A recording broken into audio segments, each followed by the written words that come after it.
Bueno, el día de hoy vamos a ver un segundo ejemplo que corresponde a lo que estamos analizando, que es el cálculo de reacciones y el dibujo de los diagramas de fuerza cortante y momento flexionante de vigas isostáticas. Este ejercicio, a diferencia del anterior, ya involucra una carga distribuida y hoy vamos a ver cuál es el tratamiento que se da para efectos de cálculo de reacciones, así como para poder hacer su interpretación al momento de hacer su diagrama correspondiente de cortante y de momento. Bueno, el ejemplo en cuestión es este que se muestra en la pantalla. Establece lo siguiente: calcular las reacciones y dibujar los diagramas de cortante y de momento de la siguiente viga simplemente apoyada. Bueno, veamos de forma rápida qué es lo que contiene esta viga. Bueno, tenemos un voladizo del lado izquierdo y del lado derecho no tenemos voladizo.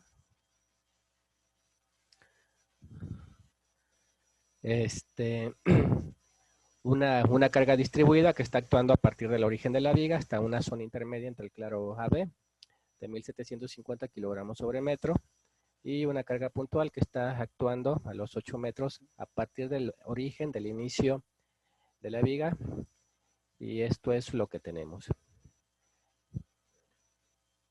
Bien, entonces lo primero que tenemos que realizar es pues el diagrama del cuerpo libre, en el cual sustituimos los apoyos, el apoyo A y el apoyo B, por las reacciones que tiene cada uno de ellos. El apoyo A, que es un apoyo articulado,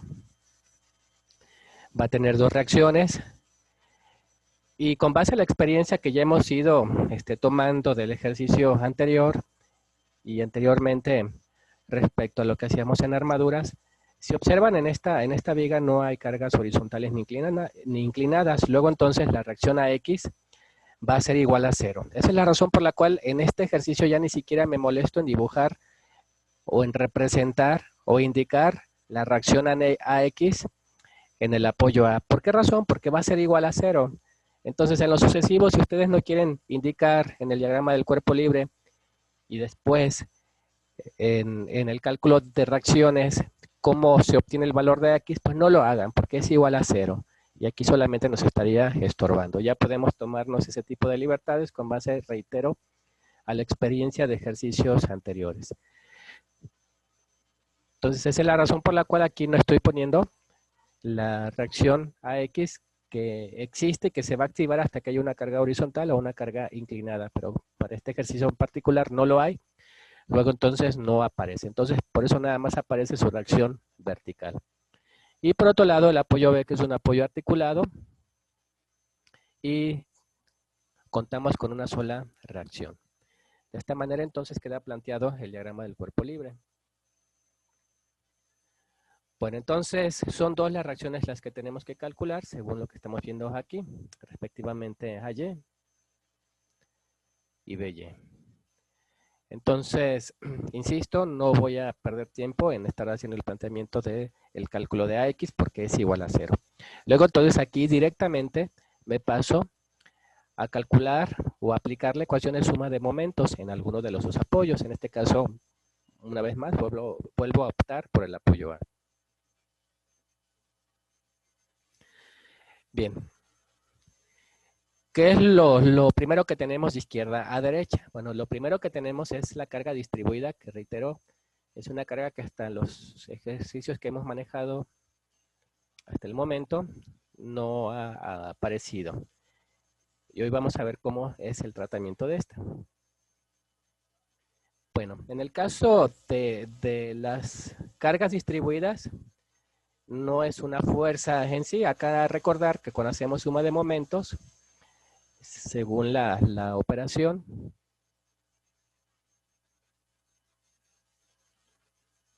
es igual a fuerza por distancia. Luego entonces reitero, una carga distribuida no es una fuerza, las cargas puntuales sí lo son. ¿Cómo se miden las fuerzas? Las fuerzas solamente se miden en kilogramos o en su defecto en newtons o en libras, y cualquier múltiplo o submúltiplo a partir de esas unidades básicas. Bien, si observan en el caso de las cargas distribuidas, tenemos unidades de kilogramos sobre metro. Luego entonces, eso ya nos da a entender que no es una fuerza por sí mismo. Entonces, estas cargas distribuidas, y cada vez que tengan una carga distribuida, La tenemos que convertir en una fuerza para efecto de poder aplicar la ecuación del momento y para efecto de poder después sumar fuerzas y todo lo que involucra ello. Entonces, esta carga distribuida, reitero, hay que convertirla en una fuerza. ¿Cómo es la forma de convertirla en una fuerza? Es muy fácil. Sencillamente hay que observar la forma que tiene la carga distribuida. Para este caso, si observan, esta carga distribuida tiene una forma rectangular. Ahora bien, lo único que tenemos que hacer es calcular el área de la figura que describe la carga distribuida. Reitero, para este caso es una figura rectangular. Luego entonces apelamos a la aplicación de la fórmula del área del rectángulo, que es igual a base por altura. Para este rectángulo, la base es igual a toda la longitud que tenemos desde donde comienza la carga distribuida hasta donde termina. Es decir, igual a 6 metros, que es lo que suman los 4 más los 2 metros, que es a lo largo de la cual está actuando esta carga distribuida. Y la altura vendría a ser el valor de la carga distribuida. Luego entonces, la forma en la cual tenemos que calcular la fuerza con la cual impacta esta carga distribuida es multiplicar 6 por 1750. Y es esta parte que aquí aparece. Es 1750 por 6 o 6 por 1750. No importa. Aquí el orden de los factores no va a alterar el resultado final. Ahora bien, hasta esta operación que está indicada en este corchete, lo único que se ha hecho es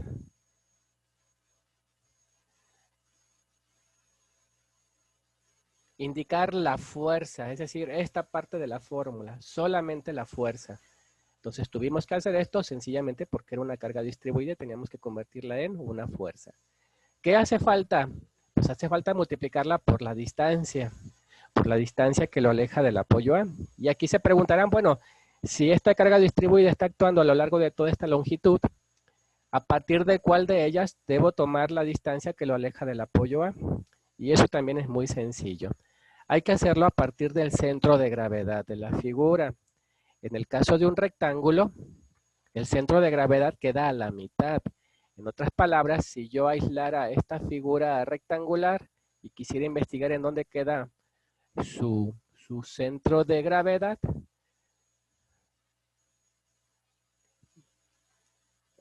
me parece que para nadie es un secreto que queda a la mitad, es decir, a 3 metros hacia cada uno de los lados, es decir, 3 metros hacia acá o bien hacia este lado, justo a la mitad. Pensando en que la base total de este rectángulo es igual a 6 metros y 6 entre 2 es igual a 3 metros. Bien, ahora bien, no hay que perderte de vista que realmente lo que me interesa o lo que nos interesa en este sentido, en esta parte del cálculo es medir la distancia que hay hasta el punto en el cual estoy haciendo el pivote, es decir, hacia el apoyo A. Entonces, a partir del centro de gravedad de esta figura, debo investigar qué distancia hay, pero hasta el apoyo A. Acá reitero, hasta el inicio de la carga distribuida son 3 metros, porque es la mitad de los 6 metros que tenemos aquí como base. Luego entonces, si a esos 3 metros, lo voy a poner aquí en esta parte.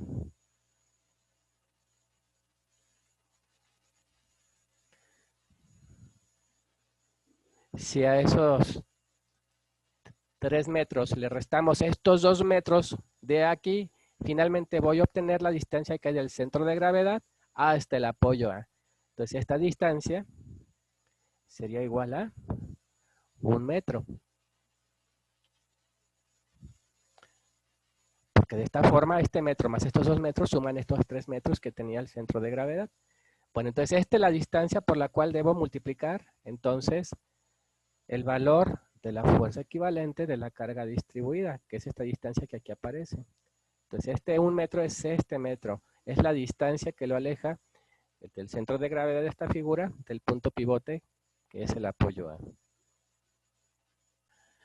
Bueno, entonces de ahí salen estas cantidades. Lo otro es cómo le asignamos el signo. Miren, déjenme limpiar un poco aquí el dibujo. Supongamos que este es el vector que representa la multiplicación de 1750 por 6, y que está aplicado en el centro de gravedad. Luego entonces, para poder asignar el signo, hay que identificar este vector que vendría a ser como la resultante de la fuerza con la cual impacta esta carga distribuida. Y a partir de este vector, pues preguntarnos con respecto al apoyo A, ¿qué tipo de giro me ocasiona? ¿Qué tipo de giro? ¿Positivo o negativo? Positivo. Positivo, muy bien. Esa es la razón por la cual aquí no le estoy poniendo signo. Se entiende que es un signo positivo. De haber quedado este vector que representa la fuerza equivalente de la carga distribuida de este lado, del lado izquierdo del apoyo, entonces ahí el giro sería negativo. ¿Sí queda claro eso? Sí, Sí. profe. Muy bien.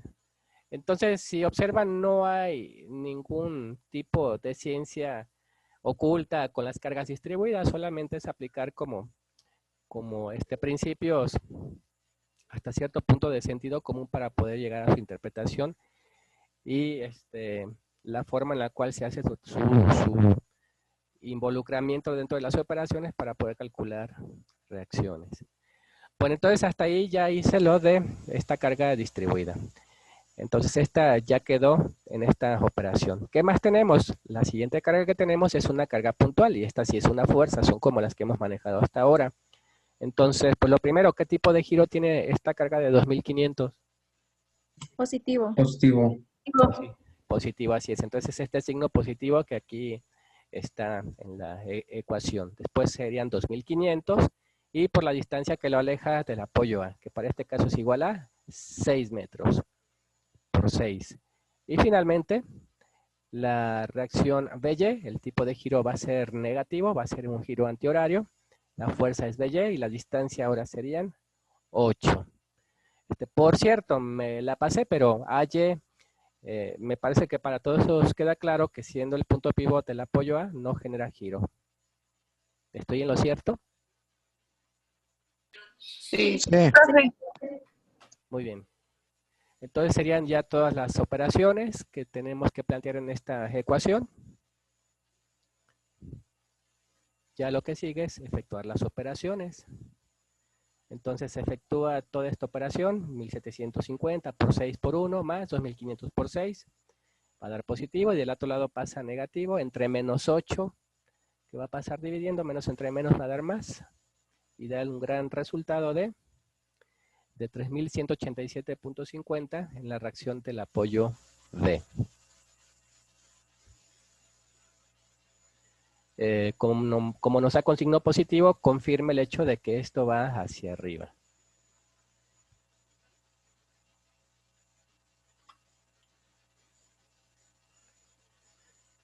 Bueno, entonces vamos hasta esa parte. Ya para poder calcular entonces a Y, pues es suma de fuerzas en Y. Es una ecuación que ya hemos usado, entonces yendo de izquierda a derecha, lo que tenemos es a Y, la estoy poniendo hacia arriba, pues con signo positivo. Antes teníamos la carga distribuida, pero no importa si la ponemos antes, si la ponemos después. Acá finalmente esta forma de verlo para mí es como para dejar solita a la variable y sea más rápido y directo el despeje. Bueno, también tenemos la carga distribuida de 1750. Entonces únicamente nos vamos a quedar con la parte de la fuerza con la cual impacta, que es esta parte que había expresado dentro del corchete. Entonces menos 1750 por 6 para poder obtener su fuerza. Acá nada más quiero insistir y quiero recalcar en que esta presión que está en el corchete si vale un poco la expresión, no es del todo exacto, pero lo podemos interpretar así, es la conversión de esta carga distribuida en una fuerza. Y como aquí estoy sumando fuerzas, pues debo tomar solamente esta parte.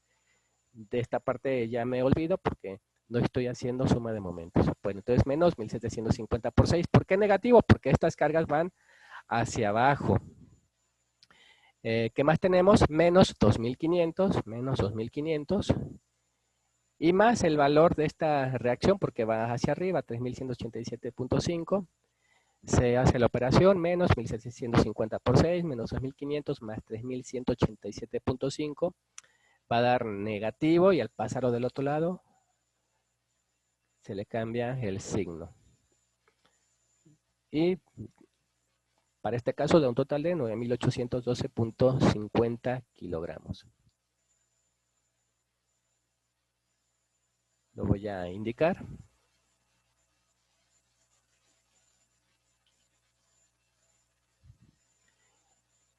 Miren, veamos si podemos hacer la comprobación o cómo se hace la comprobación de que están bien calculadas las reacciones.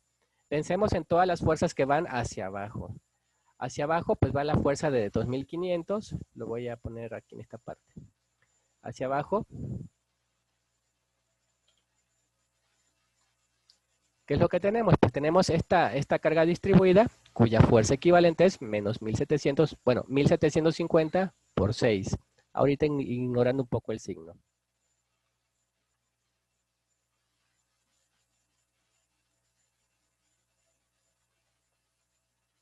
¿Y qué más tenemos? Pues tenemos también hacia abajo esta carga de 2.500.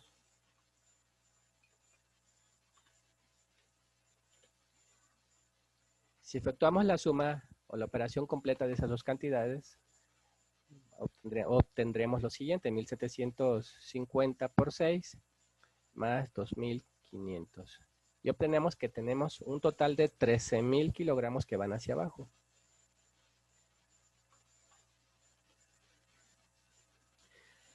Luego entonces, las fuerzas que van hacia arriba, pues son estas dos reacciones, van hacia arriba. Entonces la suma de estas dos reacciones me tiene que dar este 13.000, veamos si es cierto.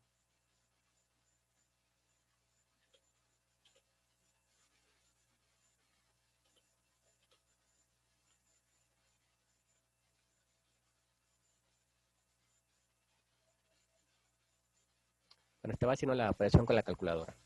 Y sí, también nos da 13.000 kilogramos.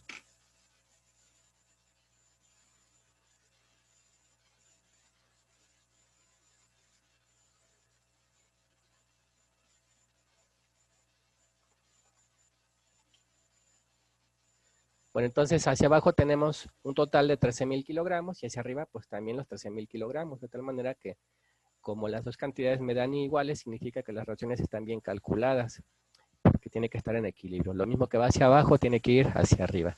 Esto tómenlo como un pequeño paréntesis cultural, no lo tienen que hacer en todas el cálculo de reacciones que hacen. Si lo quieren hacer, pues lo hacen, si no lo hacen no hay ningún inconveniente. Y es únicamente como para ver que efectivamente se sigue cumpliendo que hay equilibrio. Bueno, acá lo importante es que calculamos las dos reacciones verticales, la reacción en A, 9.812.5 y la reacción en B, 3.187.50 kilogramos.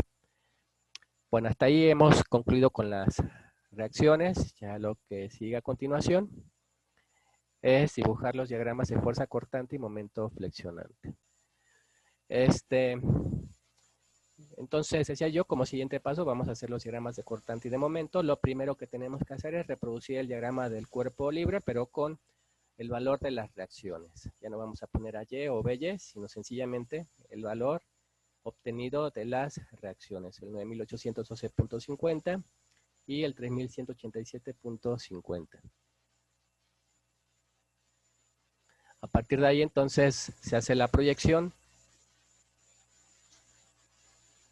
de estas rectas verticales a partir de cada uno de las fronteras de los intervalos, que son estas líneas que aquí aparecen.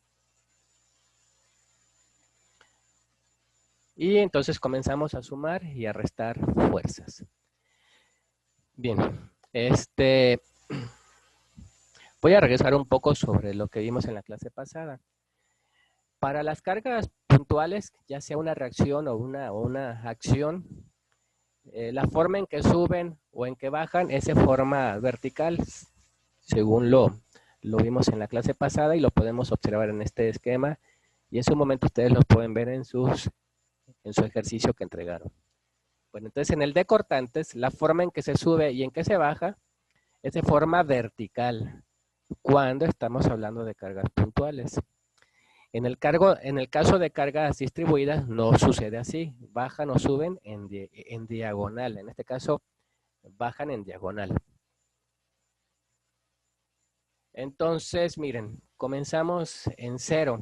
Siempre tenemos que comenzar en 0. Entonces, este punto.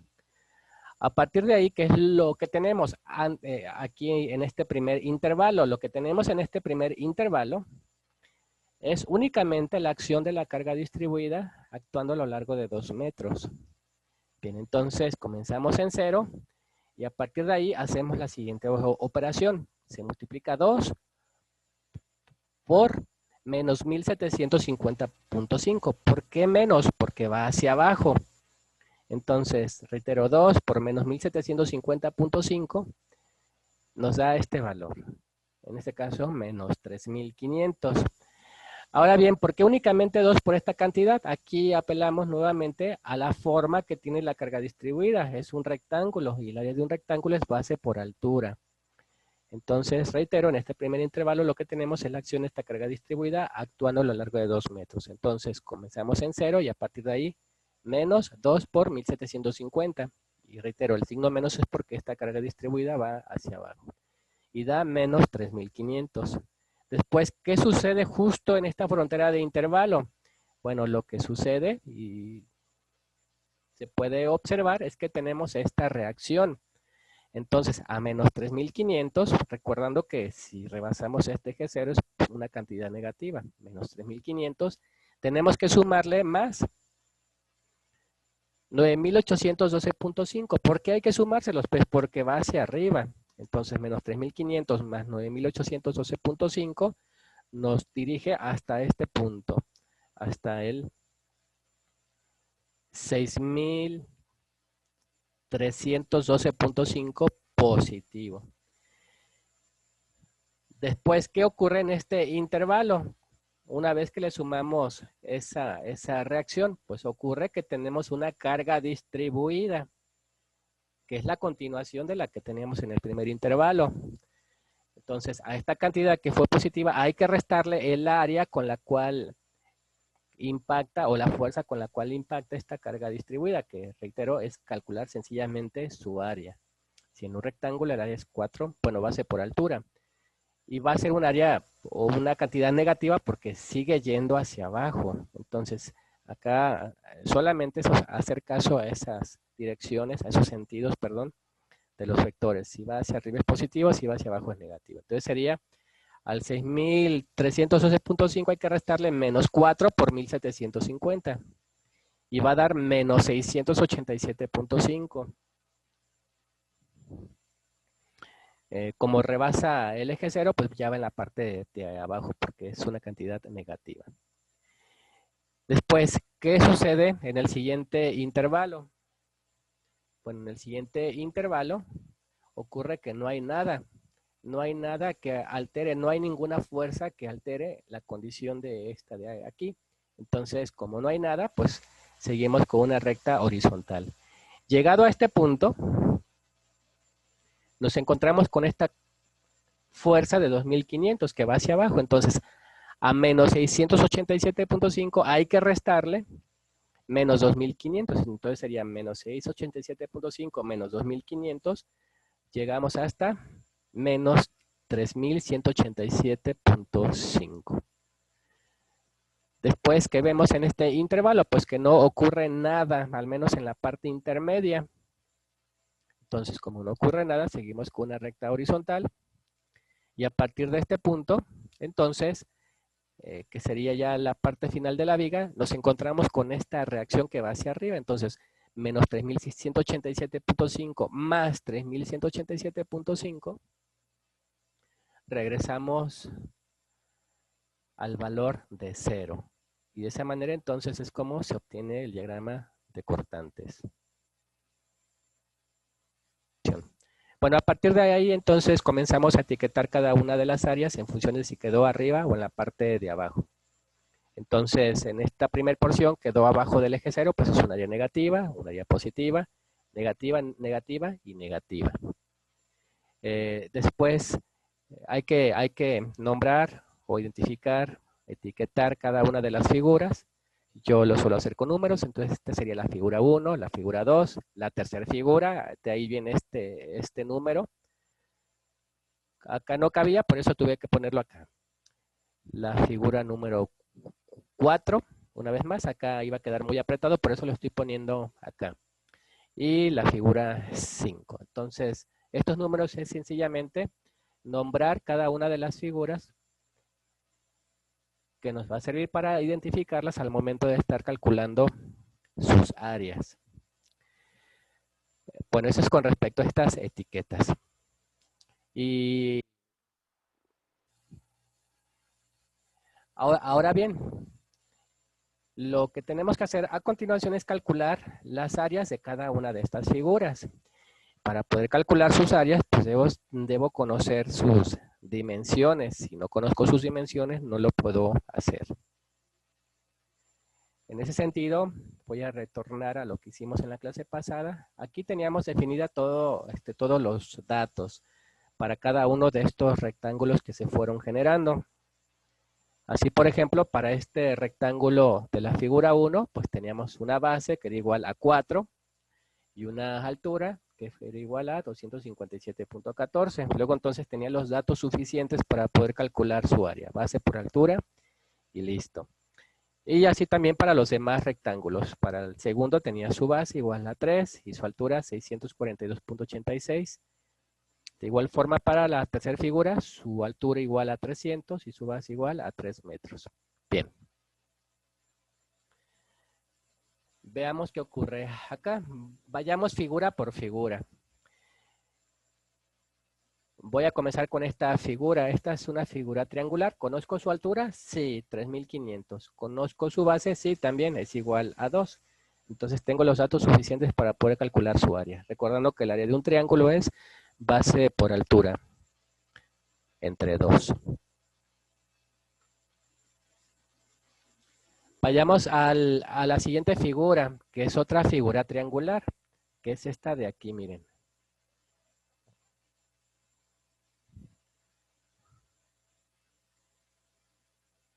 Es la que llega hasta aquí. Bueno, ¿conozco su altura? Sí, es igual a 6312.5. ¿Conocemos su base? Bueno, por lo pronto no la conocemos. Voy a quitar esta cantidad. Esa ya es el valor de su base. No la conocemos. Es decir, es un cálculo adicional que tenemos que hacer, obtener los datos adicionales para poder hacer el cálculo de las áreas. Entonces, reitero, ¿conozco la altura de este triángulo? Sí. ¿Conozco su base? Pues no la conozco. Nada más sé pues que debe ser una distancia seguramente menor a 4, porque pues está contenida dentro de ella. ¿A qué es igual exactamente? Pues no lo sabemos. Al menos no a simple vista. No lo podemos precisar con los datos y con el dibujo que llevamos. De igual forma, en la tercera figura es este triángulo de aquí abajo. Y la pregunta es la misma. ¿Conozco su altura? Pues sí, sí conocemos su altura, que es igual a 687.5. ¿Conocemos su base? Pues no, tampoco la sabemos. Lo que sí sabemos es que la base de la figura 2 más la base de la tercera figura, pues tienen que sumar esta distancia que tengo en el segundo intervalo, en este caso 4 metros. Bueno, vayamos con la siguiente figura. La figura número 4 es un rectángulo. ¿Conozco su altura? Sí, 687.5. ¿Conozco su base? Sí, también la conozco, es igual a 2. Finalmente, en esta última figura, la figura 5, conocemos su altura. Sí, es igual a 3187.5. Conocemos su base, también es igual a 2. Entonces, de todo esto que analizamos, lo único en lo que caemos en cuenta es que desconozco las bases de estos dos triángulos que se generaron a consecuencia de esta carga distribuida. Bueno, entonces lo primero que hay que hacer es, antes de calcular las áreas, es calcular estas bases, estas distancias que tienen cada una de las bases de los triángulos que aquí se generaron. Bueno, entonces, ¿cómo calcular las bases de esas figuras triangulares? Aquí les estoy poniendo el cálculo en la parte de abajo, básicamente porque acá no cabía.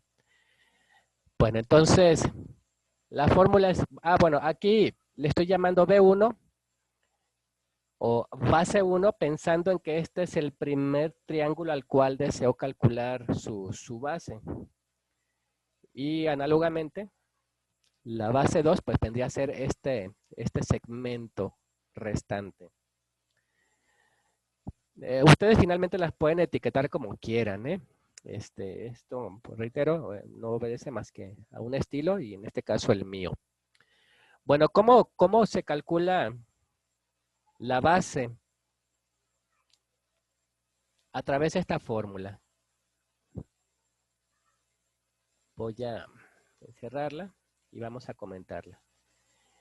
Dice aquí que la forma en que vamos a calcular esa base es igual a tomar el cortante máximo del triángulo del cual deseo investigar la base que tiene, entre la carga distribuida, eso significa W, que generó esa figura triangular. Entonces reitero, el cortante máximo del triángulo considerado entre la carga distribuida que generó ese triángulo. Bueno, entonces pensemos en esta primer figura triangular. Aquí en esta parte, en donde tengo el cursor, el cortante es igual a 0 porque este es el eje 0. Y conforme voy aumentando o voy avanzando hacia la cresta o la punta de este triángulo, está aumentando el valor del cortante. Y el máximo, pues es el que tenemos en esta puntita, pues, en donde tengo el cursor. Y es igual a 6.312.5. Ese es el cortante máximo para esa figura triangular. Y el valor de la carga distribuida que lo generó, pues es ver hacia la viga original y observar cuál es la carga distribuida que está sobre él. En este caso es 1750. Entonces, ¿cómo calculamos esa base? Pues ese cortante, 6.312.5 entre 1750. De efectuar la operación da 3.61. Y es la cantidad que aquí aparece. Finalmente, ¿cómo calculo esta otra base? Puedo apelar a usar esta misma fórmula, nada más que para este caso el cortante máximo es 687.5. Y una vez más tendría que mirar hacia arriba y es la misma carga distribuida, 1750. O bien, lo más sencillo, al menos desde mi punto de vista, es si sabemos que en este intervalo son 4 metros a 3.61, ¿cuánto le falta para 4 metros? Y esa es la distancia que tendríamos como base para la segunda figura triangular.